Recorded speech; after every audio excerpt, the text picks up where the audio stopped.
1,34,000 women are diagnosed with cervical cancer, of which nearly 75,000 die from the disease. It has been seen every 7 minutes. Every 7 minutes in India, one woman dies due to cervical cancer. And one of the principal reasons of this cervical cancer is due to a virus, which is known as human papilloma virus.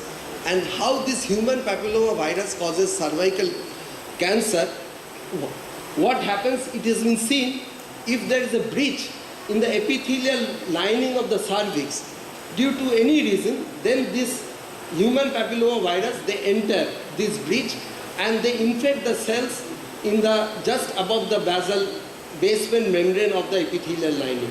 And these cells, this virus, human papilloma virus, they don't kill the cell.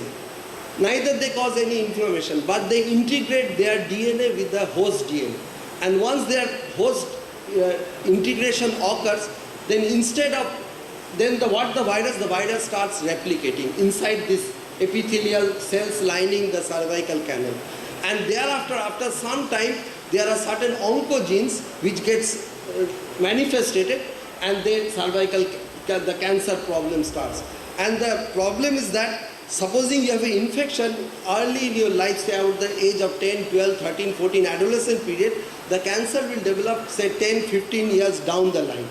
And it has been seen that during a natural infection, as the virus never crosses the basement membrane, it neither kills the epithelial cells nor it gains entry into the bloodstream. So there is no viremia. And if there is no viremia, then your body's defense mechanism, immunity does not develop. Number two, there is local immunosuppression. It does not cause any problem. It does not kill the cells, epithelial cells there. So there is local immunosuppression. And number three, there is no inflammation, no danger signal. So a natural human papilloma virus infection will not produce any immunity in the body.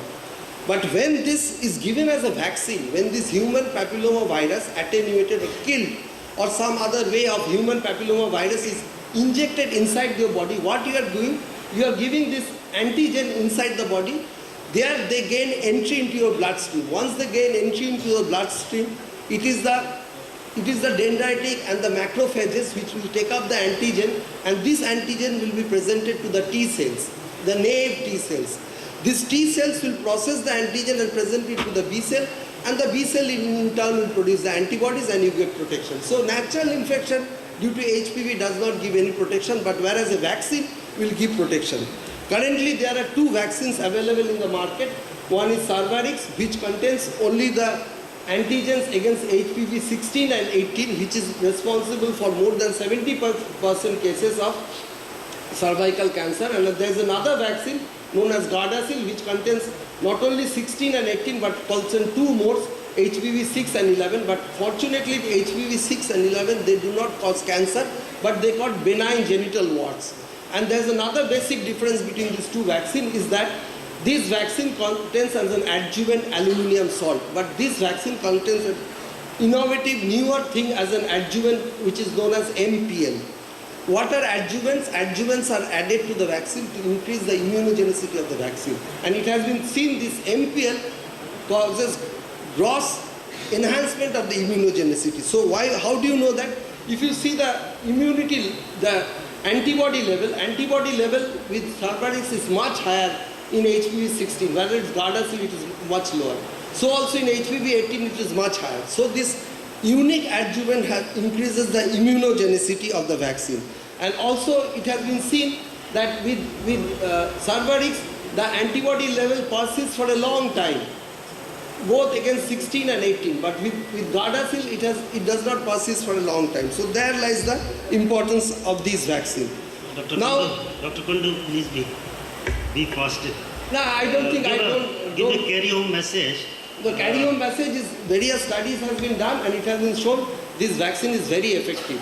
So these are the three new vaccines. One is rotavirus, another is pneumococcal vaccine, another is cervical cancer vaccine. I think this vaccine should be introduced in our national schedule so that our children are more and more protected. With this, I thank you for your patient hearing.